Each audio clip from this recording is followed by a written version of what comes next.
It is a phenomena of emission of electrons from the surface of matter when light of suitable frequency falls on them. ये एक ऐसा phenomena है जिसमें electrons की emission होती है जब हम मैटर सरफेस पर सूटेबल फ्रीक्वेंसी की लाइट फॉल कराते हैं. The electrons ejected from the matter in a way are called photoelectrons. और जब उसमें से जो इलेक्ट्रॉन्स इजेक्ट होते हैं उन्हें हम बोलते हैं photo electrons. Like this is a diagram. This is a metal surface and ये हमने जब यहाँ पर सूटेबल फ्रीक्वेंसी की लाइट मेटल सरफेस पर फॉल करवाई तो यहाँ से इलेक्ट्रॉन्स इमिट हुए और ये वाले इलेक्ट्रॉन्स को हम बोलते हैं, इजेक्टेड इलेक्ट्रॉन्स को बोलते हैं फोटो इलेक्ट्रॉन्स. और पूरा फिनोमिना फोटो इलेक्ट्रिक इफेक्ट कहलाता है. Alkali metals like sodium, potassium, etc. emit photoelectrons when visible light is made to fall on them. जैसे अगर हमने कोई अल्कली मेटल्स लिए जैसे सोडियम, पोटाशियम एक्सेट्रा और उस पर हमने फोटो इलेक्ट्रिक इफेक्ट करवाना है, जैसे कि फोटो इलेक्ट्रॉन्स करवाने इमिट करवाने हैं, तब हमने लाइट कौन सी यूज़ करनी है? Visible light. Because visible light की फ्रीक्वेंसी होती है 4×10⁻14 हर्ट्ज से लेकर 8×10⁻14 हर्ट्ज तक. ठीक है. वेयर एज अगर हमने मेटल्स लाइक जिंक और मैग्नीशियम एक्सेट्रा इस पर हमने फोटो इलेक्ट्रिक एमिशन करवाना है with UV light, only with UV light and not with visible light, because frequency of UV light is 8×10⁻14 hertz से लेकर 3×10⁻16 हर्ट्ज तक होती है. Okay. Now my next topic है experimental setup of photo electric effect. इसमें क्या है, सबसे पहले हमें एक इवाकुएटेड क्वार्ट्ज ट्यूब है. ठीक है. और यहाँ से एक विंडो है. विंडो में से क्या होगा? लाइट आएगी. लाइट कौन सी? Monochromatic. Monochromatic means single light. और इस इवाकुएटेड ट्यूब में हमने 2 इलेक्ट्रोड्स दिए हैं. एक इलेक्ट्रोड को हमने नेम दिया है प्लेट ए, सेकंड को प्लेट बी. और जो जी प्लेट ए और बी दोनों है वो किसके साथ कनेक्ट है? वेरिएबल वोल्टेज वी के साथ. ठीक है. और ये हमारा रियोस्टेट है. प्लेट ए को हमने नेगेटिव टर्मिनल के साथ कनेक्ट किया है और प्लेट बी को हमने पॉजिटिव टर्मिनल के साथ कनेक्ट किया है. ये हमारा रियोस्टेट है. ये हमारा माइक्रोमीटर है जो करंट को रिकॉर्ड करेगा. It consists of evacuated quartz tube that contain 2 electrodes which are connected to a source of variable voltage. इसमें एक evacuated quartz tube है जिसमें हमने 2 इलेक्ट्रोड्स रखे हैं, plate A and plate B, और उसको हमने किसके साथ जोड़ा है? वेरिएबल वोल्टेज वी के साथ. Then a monochromatic light is made to incident on a metal plate A. यहाँ से क्या हो गया? विंडो से एक मोनोक्रोमेटिक लाइक सिंगल लाइट आएगी और प्लेट पी पर हम फॉल करवाएंगे, इंसिडेंट होगी. उससे क्या होगा? यहाँ से इलेक्ट्रॉन इजेक्ट होंगे और यहाँ से इलेक्ट्रॉन इजेक्ट होने के बाद ये प्लेट बी के पर कलेक्ट हो जाएंगे.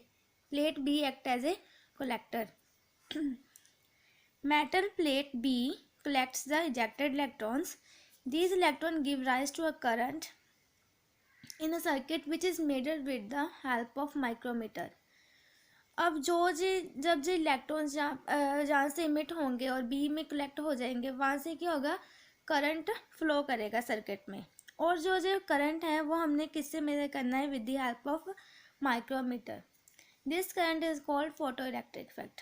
और जो ये पूरा करंट इसमें फ्लो करता है उसे बोलते हैं हम फोटो इलेक्ट्रिक करंट. नाउ हमने इसके लॉज करने हैं. लॉज क्या है? Laws of photo electric effect according to classical theory. ठीक है. इसमें क्या है कि energy of ejected electron is proportional to the intensity of intensity and independent of its frequency. कि जो इजेक्टेड इलेक्ट्रॉन्स है उनकी एनर्जी किसके प्रोपोर्शनल है? इंटेंसिटी के प्रोपोर्शनल है and not depend upon the it's frequency. कि जो इलेक्ट्रॉन्स निकले हैं उनकी जो काइनेटिक एनर्जी है वो किस पर डिपेंड करती है? इंटेंसिटी पर डिपेंड करती है, फ्रीक्वेंसी पर डिपेंड नहीं करती है. Thus, the kinetic energy of photoelectrons should increase with the intensity of energy of light and not with frequency. इसलिए यही बात बताई है कि जब फोटो इलेक्ट्रॉनिक इफेक्ट होता है मतलब इलेक्ट्रॉन्स इमिट होते हैं वो किस पर, उनकी एनर्जी किस पर डिपेंड करती है, इंटेंसिटी पर, फ्रीक्वेंसी पर नहीं करती है। Secondly, a light of any frequency but sufficient intensity can emit the electrons. कहते सेकेंड बात हमें ये बताइए कि लाइट किसी भी फ्रीक्वेंसी की हो बट सफिशेंट हो intensity can emit the electrons, but as this was contrary to experimental observation. लेकिन ये क्या हुआ, गलत प्रूव हुआ है, because according to quantum theory हमें ये पता लगा है for every metal there is a minimum frequency nu naught of incident radiation below which no photoelectric emission can take place. However larger the intensity of radiation may be, this minimum frequency nu naught is called threshold frequency. क्या मतलब है इसका कि the photoelectrons of emitted only with a light of certain minimum frequency, जिसको हम new बोलते हैं, this is also called threshold frequency. और जो थ्रेशोल्ड फ्रीक्वेंसी उसको हम किसके साथ डिनोट करते हैं, न्यू नॉट के साथ, ठीक है। And it varies from metal to metal. Next point है हमारा, the kinetic energy of emitted electrons increase on increasing the frequency of incident light but remains unaffected on increasing the intensity of light. देखो इसमें क्या कहा है हमें कि जो काइनेटिक एनर्जी है इमिटेड इलेक्ट्रॉन्स की वो इंक्रीज़ करती है जैसे जैसे frequency of incident light increase करती है। इन्होंने क्या बताया है हमें कि जैसे जैसे फ्रीक्वेंसी इंक्रीज़ करेगी वैसे वैसे एनर्जी इंक्रीज़ करेगी। लेकिन हमें क्लासिकल थ्योरी ने बताया था कि काइनेटिक एनर्जी इलेक्ट्रॉन्स की तब इंक्रीज़ करेगी जैसे जैसे इंटेंसिटी इंक्रीज़ करेगी, ठीक है। ये बिल्कुल कॉन्ट्ररी है, उसके ऑपोजिट है बिल्कुल, ठीक है।